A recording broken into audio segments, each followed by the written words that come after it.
uDlamini ehambisana noNdunankulu wesifundazwe uThamsanqa Ntuli bavula isiphehlimanzi esikhulu ikwahlokohloko eMlalazi esizophakela ngamanzi izindawo eziningi ezakhele le ndawo.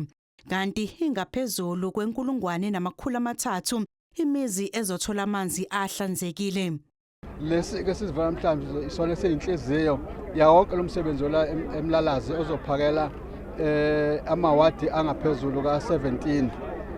Namhlanje ke size kulama ward amabili ward 27 ward 9 endaweni yala kwaThinta Umkhaba kube sencemaneni kuze kuyofika ezantsi le eMbiza 1 naseMbiza 2. Imizi ezocosha amanzi ngendlela ehlelekile aphuma empompeni ubusuku nemini engaphezulu kwe1,370.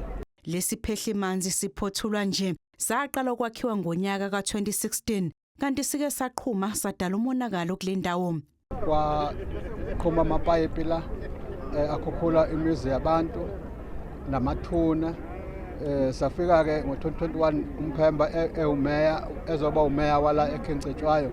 Kwafika kubona ukuthi kufanele silungiseke lo monakalo ke lo ke esithi namhlanje sesizophothula lesi scheme ke esoqala sesivulayo lo umsebenzi omkhulu unezikeme eziningi esinye sizovula ngeviki elizayo. Lo masipala wesifunda uthi usazovula nezinye iziphehlimanzi eNkandla ngenyanga ezokwethwasa ukuze umphakathi uthola amanzi ahlanzekile.